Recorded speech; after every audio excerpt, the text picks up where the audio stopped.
Peter. Cofield and Company live from the D, downtown Las Vegas. Bar Canada is the site. Top two stories. Anthony Davis back, speaking confidently, saying that the Lakers are fine. Do not count them out. Put us up against anyone. I don't think no one wants to see us first round. Like I said, I know the type of team that we have, and I know what we can do. I think we're capable of beating anyone in a 7-game series. I can't argue it. No. I got no argument for it. I think they're handling this nicely. I do want to see what LeBron looks like when he comes back. I want to see what both of them look like in terms of upping their minutes to where they need to. But to me, the Lakers have done a brilliant job resisting temptation and operating with this as a slow play. Don't rush the guys back. Yeah, I think that's totally fair. When he says, I don't think anybody wants to see us in the first round, yeah, of course. Nobody wants to see your team in the playoffs, even though right now they're in the 5 seed and they'd be playing, I think, the Nuggets in the first round. A Nuggets team, by the way, without one of its best players because of injury. So, yeah, I think every team around them, and the Nuggets in particular, are looking and saying, how is this the team we're drawing in the first round? How do we get a Lakers team that will not have a great record but will once again be at full strength and a contender to win the title in the first round? I think a lot of teams that are their potential matchup there are dreading that and not happy about that. And every series they're in, the other team's going to look across and be like, Lakers, with these guys, this sucks. He's right about that, for sure. Number 1. So we opened the show talking about the big Chiefs move, which I think got swallowed up by the weekend because it was late in the week.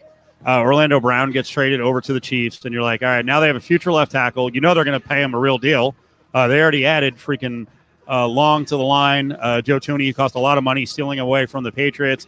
Now in the future, they're going to have the money for Orlando Brown. They've got Frank Clark on the defensive side. They've got Honey Badger making a lot of money. Who else am I missing? Who's the other defensive lineman? Chris Jones is making nice money. Obviously, there's Mahomes, Tyreek Hill, Travis Kelce. Is there a cap? Is there a cap? Because to me, this coincides with the fact that we're now hearing Julio Jones could be available. Now, here's the trick. He's probably not going to be traded before the draft, though, right? No, in fact, he can't. The way that the salary cap is set up, it has to be after June 1st. After June 1st, they save $15 million against the cap. If they did it before, it would be a $23 million cap hit. So I want to get into the Raiders' interest in him down the road. But I got to tell you, if I wake up, June 7th, and I see a headline, the Chiefs have added Julio Jones, I'm going to freaking melt down. Because I don't understand how the Chiefs can do all this. I don't think they can. How can they keep doing Adam, before they got, think about it, before they got Orlando Brown, they were in on Trent Williams, who got over $23 million a year. Why can they do this with the salary cap? And our team here, the local team, not my team, but our team. They're very creative. Okay, well, is it bottom line? I hate talking about the salary cap because I feel like you need a degree from MIT. Is there someone with the Raiders who has that degree? Because someone with the Chiefs does. I mean, they have just, and I think the better example is the Knights. I mean, the Knights' massaging of the cap and their ability to figure out the cap. I think other teams in the NHL are like, what is this, the Chiefs? Will you tell me will you rule out right now that the Chiefs will not have Julio Jones? Yes. I'm going to rule it out. It's just too much money. Yes, it's too much. He's owed three years and like $38 million.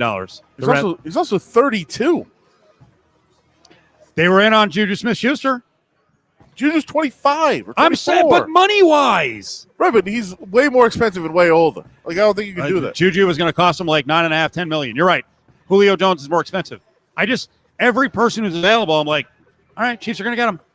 This is what the Yankees were. Yeah, but the Yankees didn't have a cap. That's True, the difference. I know. It's supposed to be the equalizer. And I feel like some teams are like, cap. Like, how come we can't improve, cap?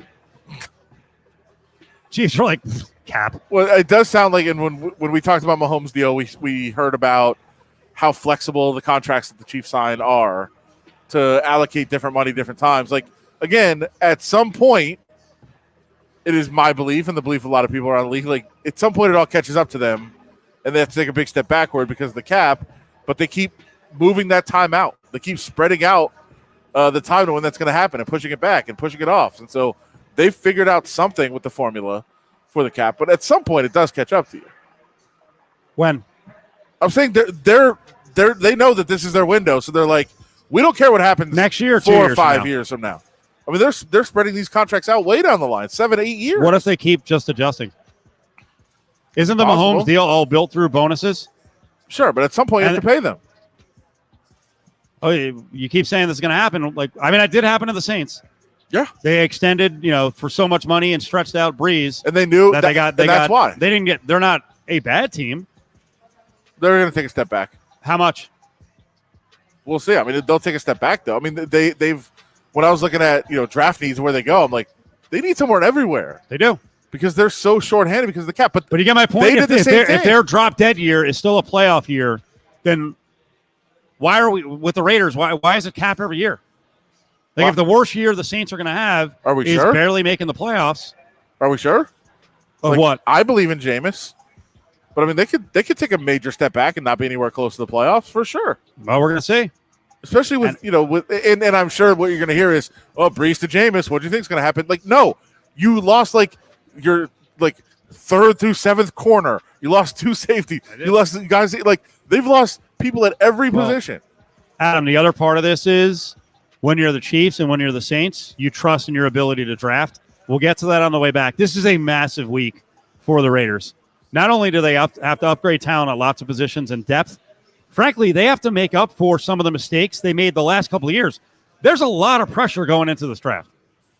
It's the Big 5 at 5, brought to you by Battle